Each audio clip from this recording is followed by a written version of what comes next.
Hello, my loves. I am back here with you to talk a little bit about the model of the emotional scale that was popularized by Esther Hicks. It is something that I've been curious about a little more and more. A lot of my work in magic has to do with emotional regulation and doesn't really work without emotional regulation. I don't know if that's true for anyone else, but my practice is so emotional, and I have a Scorpio moon and my Mars is in Cancer, so I definitely have a little bit of a more emotional capacity anyway, whereas some people that are practicing magic may not quite have that disposition. But if you are really watery, this scale may be a really good way to start to kind of access that deep well of emotional capacity that can sometimes be really overwhelming, that can sometimes make us feel as really intuitive beings, right? Maybe you're also like clairvoyant like I am. There's a very hard distinction to parse out when it comes to our emotions versus a message that we're getting, because humans really do have this vast emotional language that the universe can speak through. It is a conductor. Our emotional capacity is a conductor. And what got me inspired about this was actually talking about the cups last week, when we did a little tarot study on why the cups cry, about our capacity for emotion in the cups, and how to see beyond just, oh, you have the cups, you must be feeling romantic, or oh, you have the cups, you must be in an emotional place. The cups are actually pointing to a much broader language, which is emotional capacity. And I think that this scale that I'm going to talk about today and how to use it is actually going to be a really great way of grounding what we're learning about the cups, and what emotional capacity actually means. What are those things that swim around inside of us that are so easily hijacked by entities and communication and even other human beings? So I'm just going to list all of the emotions from the bottom up.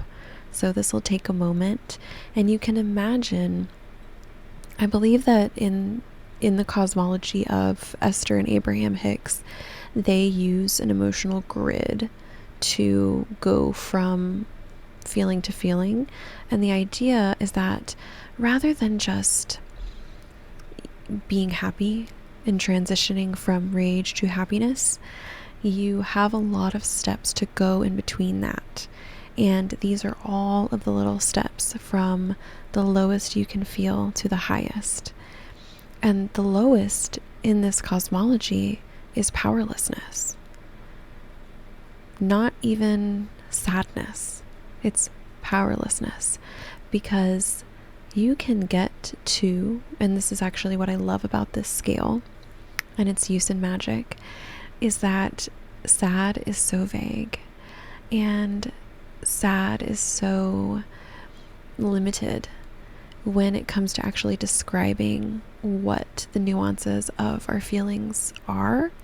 That's why in so many therapeutic settings you might see a feelings wheel, or you might actually get a list of emotions to pick from, because these little nuances of being able to identify and express how we're feeling are how we gain power over them. So to see that powerlessness is actually the lowest that you can go is really enlightening for me, because often when I am feeling at my lowest, it's not just that the world is hard, my life is hard, reality is hard. It's that I feel like I no longer have power over this. I can't change it. I am helpless. There is no place for me in this world. And as beings that we are, that I constantly have to remind myself, this is my true belief, because doubt is so powerful, which we'll actually get to doubt soon. But when I'm at my highest, I cannot imagine why I would ever feel powerlessness, because we as human beings have so much capacity for creation and change. And I really love working with the paranormal because it really reminds me that after we die, our impact on this world is it's so far from our will. And of course, there's something to be said for coming back, right? That's, as the great Bhagavad Gita says, like, there's unknowable spirals of karma. But in this life, we have so much more power than so many other things to physically manifest and touch our reality. And so to separate ourselves from that is truly the lowest we can feel. And then right above that is despair. And despair is something that I've been thinking about a lot in the context of activism, because I do really feel activated around changing the world.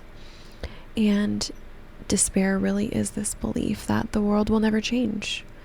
Despair is this feeling that it's kind of like powerlessness, except an external powerlessness. And I'm speaking of this in the context of how I experience these emotions. So this is not a Webster's dictionary definition.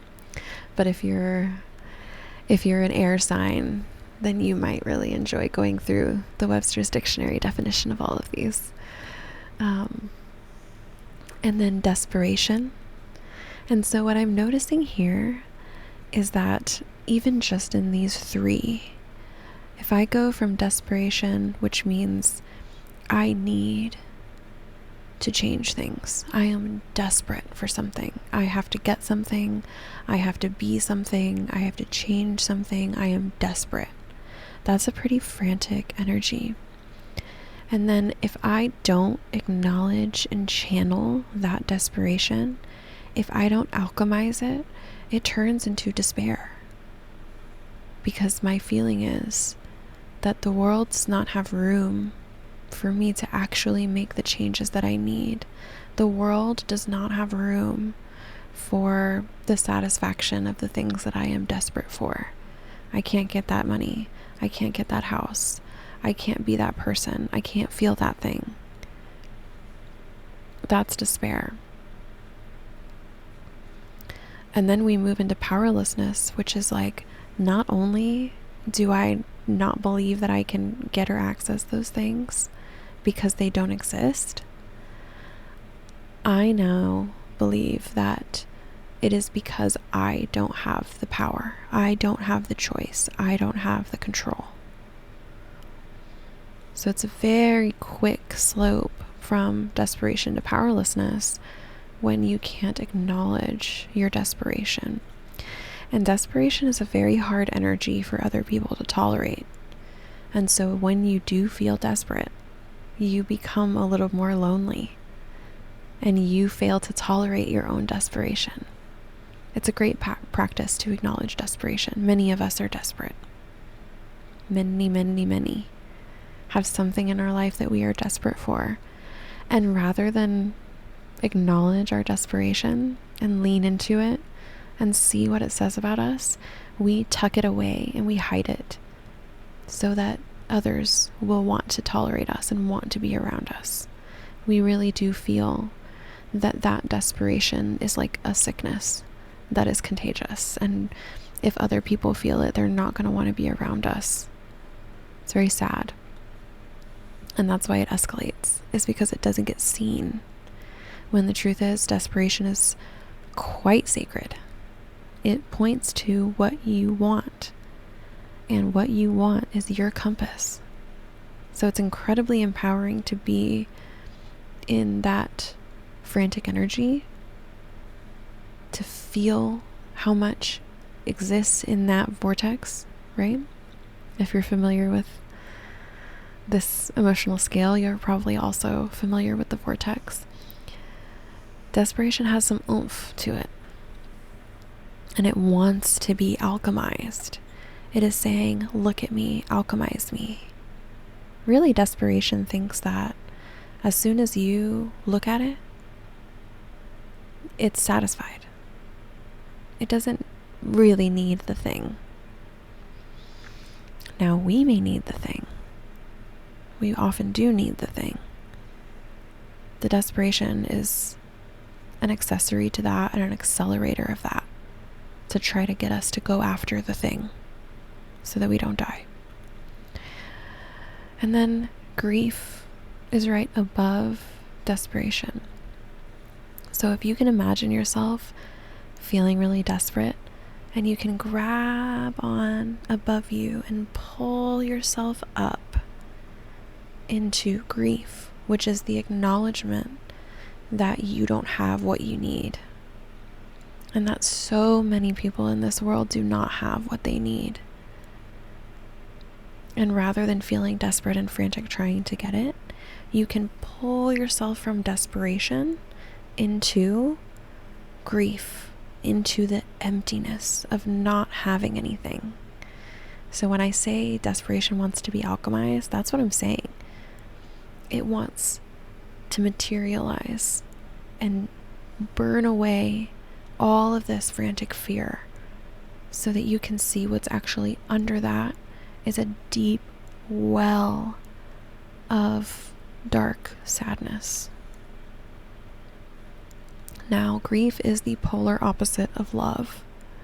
And that is where the magic in grief is, especially when we're talking about loss.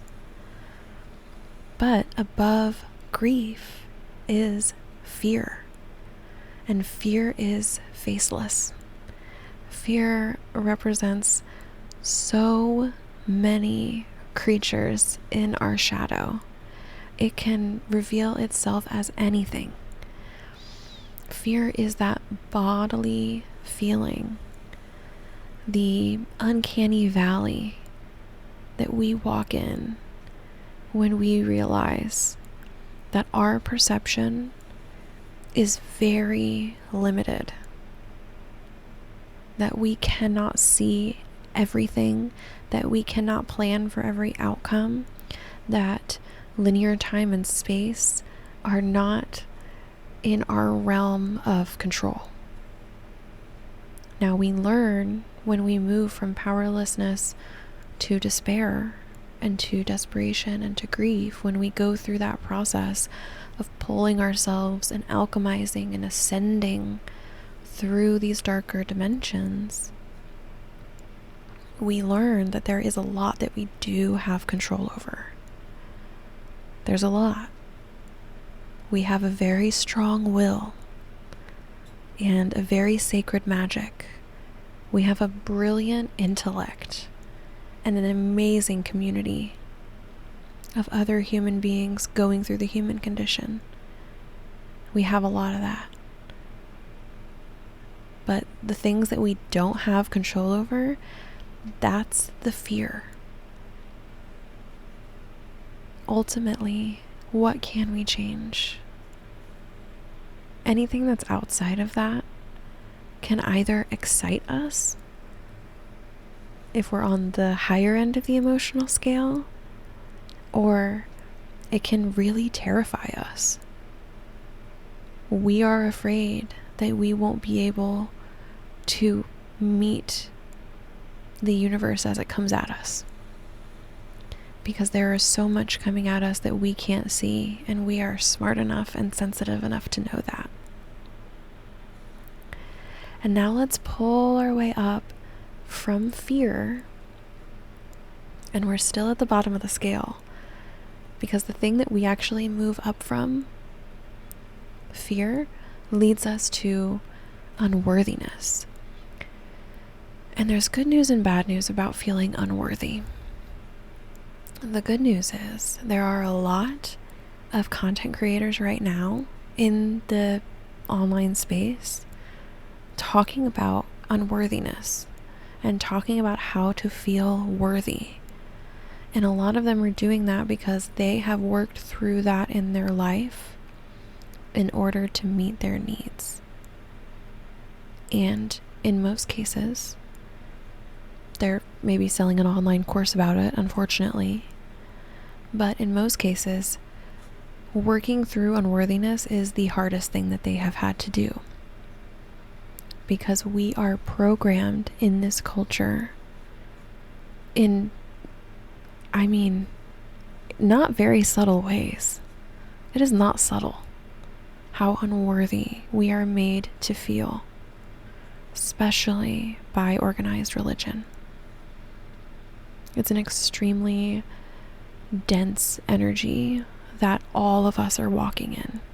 So even if you never make it to powerlessness or despair or desperation or grief or fear, if you have enough privilege and access that none of those have ever been available to you, you have still, no matter how much privilege you had, been in this feeling of unworthiness, because it is the water that we swim in this society and in this culture. And it's really the belief that we don't deserve any autonomy, that we don't deserve to enact our will, that we don't have access to it, that it is not ours, that our labor is not ours, our energy does not belong to us, our time is not something that we can have sovereignty over, our bodies are just for someone else's use. All of those things are taking away your freedom by ensuring that you do not feel worthy of freedom.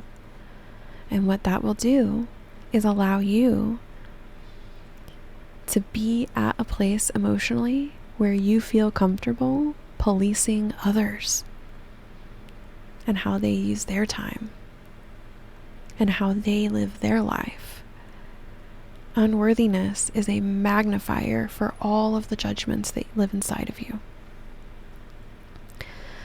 And if we actually process our unworthiness and we're able to realize that we do deserve the life that we need and the life that we desire, we actually deserve that, then boom, we're guilty.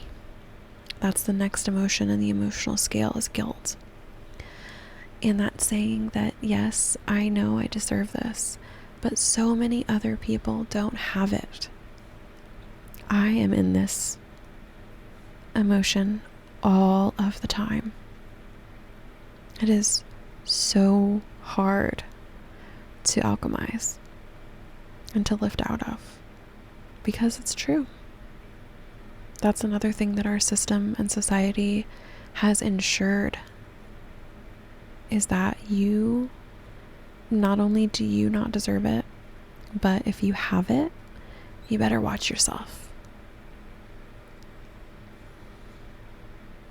That's how they ensure that we're always falling back into worthiness, into unworthiness, because we feel guilty. And I wish I had some clean, neat answer for you about how to just walk out of guilt whenever you feel like it. But the truth is, it is it's kind of an ancestral curse that you might actually have to work with karmic debt around. I don't think that all guilt is something that you can light a candle about. Some of it requires action. And because guilt has only one antidote, which is action, the only way to get out of the guilt is to do something for someone else, or to do something that will positively impact others. The emotion right above guilt is insecurity. And as I'm going through this, with the context that I've been in lately, of seeing a war on my phone, like so many of us, we are watching a war on our phone right now. And I'm here in my room, in a room that's not mine, actually, with a candle lit and a space set, and deep spell work and transmutation. It is really only because insecurity is designed to keep us from speaking out. There is a lot of guilt about the things that I have. But I must overcome insecurity in order to transmute and access the action that needs to be taken. For example, it may need to be that you need to volunteer, you need to post about Palestine, you need to talk to your friends that keep telling jokes like that. You know that there is a better, more spiritually fit way to live, and you don't. And there's guilt. And to admit that, to change your life, to change who you're surrounded by, to change the content you consume, to change your habits, it's going to require you doing things that you don't know how to do yet. That's really insecurity inducing. And then right above insecurity is jealousy, because as you embark on taking action to transmute your guilt, overcoming insecurity so that you can continue taking action towards a better world and a more spiritually fit soul, you're going to see people that are already doing it and are doing it better. I hate to break it to you. And they're going to be good at it, and they're going to have a lot more experience than you. And there are going to be people who don't do the work. They aren't interested in the world becoming a better place. They're not interested in spiritually ascending. They are not interested in helping their neighbor or learning about the history of human beings in the way that you are. There's some kind of trigger point for you, right? Where, boom, someone else isn't doing that, or someone else is doing it better. And that's when you're in jealousy. It is low vibrational, but, and I need to talk about glamour magic a little more, because jealousy is really tied into glamour magic.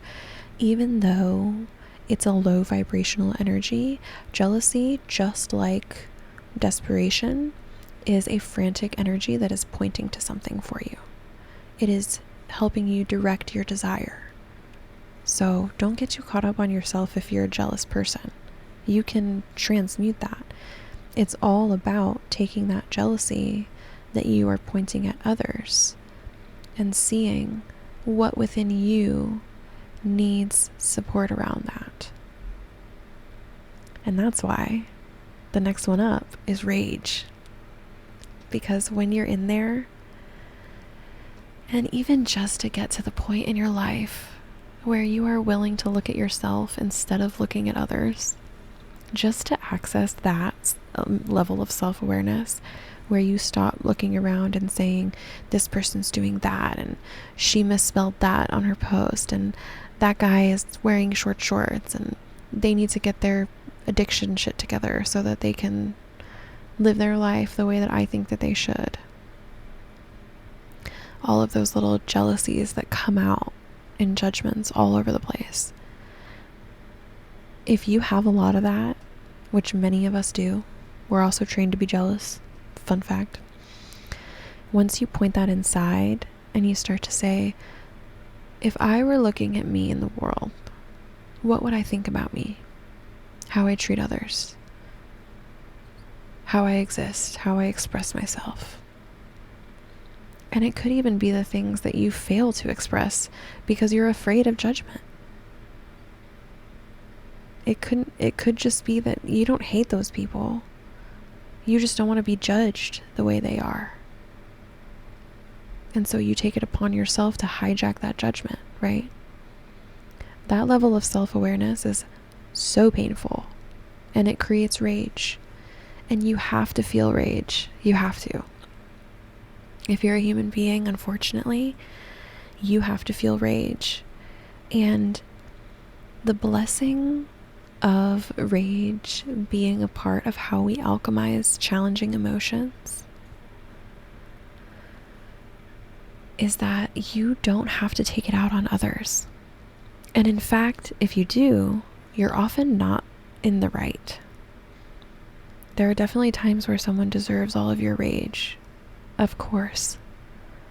If you're sitting in front of a senator right now, then yes, that rage belongs outside of your body and in that person's face. Or if you're sitting in front of someone who believes that you don't deserve human rights and believes that you don't deserve free will and self-determination, or believes that certain people of a certain religion or a certain color don't deserve their rights, that's where the rage can come out. That's why it's important to have it. It is a weapon.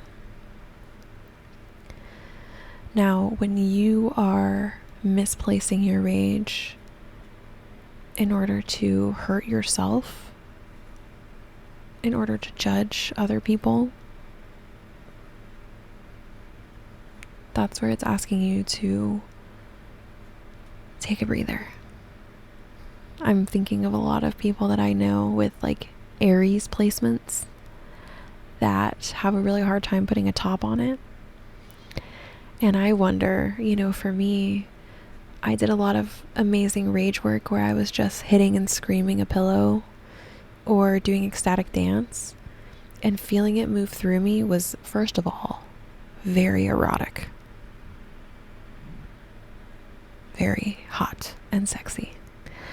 But second of all, very cathartic, because rage is fire and fire burns off all the imperfections.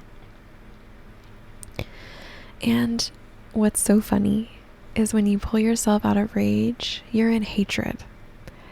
And I was just talking about the value of rage. Let's talk about the value of hatred.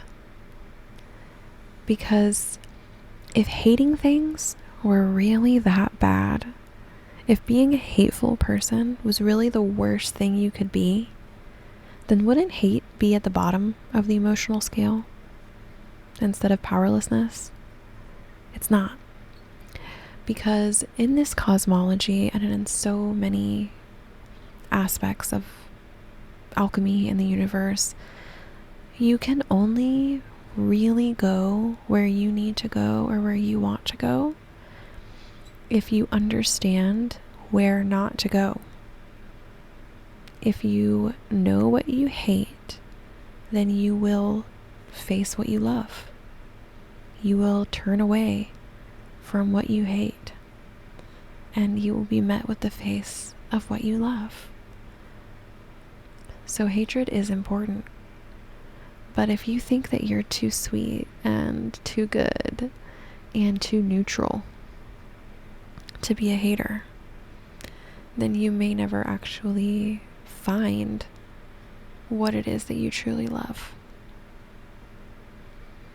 Because you will be so afraid of hate. And being afraid to hate things, that's a valid fear, because a lot of us have felt hated, or we've seen other people feel hated or be actively hated, and we're thinking, I don't want anything to do with that frequency. But like so many of these lower level, low vibrational, whatever you want to call it, emotions, it's not necessarily the actual emotion, it's the misuse of it and the misunderstanding of it. If you can't really interpret it, if you can't really read the book about it, then when you take it off the shelf, you'll just end up putting it right back. It doesn't really give you the tools to fully navigate your life if you're scared to actually navigate it, to actually use the compasses that are provided for you and the maps that are provided for you and the stories of those that came before you that are provided for you, all through this emotional scale. And then we go into revenge. Now, revenge, in my mind, means someone else has to pay for this. I'm not going to do it. Someone else has to pay for this. And the true reality of revenge is that the only way to truly heal is to do it yourself. So if someone did something bad to you and you really want something bad to happen to them, sorry. That's their karma. You have no control over that. Bad news, huh? And that's why right above revenge is anger. Because the truth is, not only do the people that need to be held accountable the most refuse accountability constantly, you must take healing into your own hands. And if you're someone that wants revenge, that's going to make you really mad. Sorry. I lived a lot of my life in revenge. Yeah, I did. And then when I got out of it, I was mad. Because even though I knew that the people that did this to me will never pay for what they've done, it still happened. And I was helpless. I was powerless.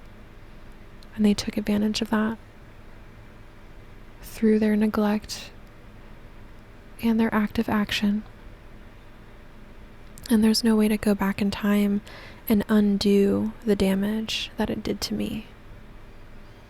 And if you're someone that's in revenge, there's no way to go back and undo the damage that it did to you. So you have every right to be angry about that. Angry is good. Being mad is valid. Please be mad. Get it out. Feel that. The only way to honor your healing from that is to stop believing in your subconscious that it was your fault. Because you're going to feel angry no matter what. But the anger is often, when it's not being transmuted in the correct direction, it will sit inside you and just make you mad at yourself. That's not fair. And if you are able to actually transmute that anger, to really feel it, to hit a pillow and scream, if you are able to do that, then you might be able to wiggle your way up into discouragement. That's a place where we lack bravery, we feel alone, but it's not despair. Okay, so I do have to go, but I didn't realize that I lost the time. I would love to do a part 2, so if you did watch this and you enjoyed it, please like and comment. And I'm actually really glad that I went a little deeper than I was planning on going, because this emotional alchemy stuff is going to be part of what manifests in the book that I'm writing right now. So I got, actually, as I was going through the scale, a lot of channeled insight. And so I'm happy to go through the rest of them with you if you think it'll help, and talk more about how to move through some of these challenging energies. And then we'll get to the good ones, which is even better.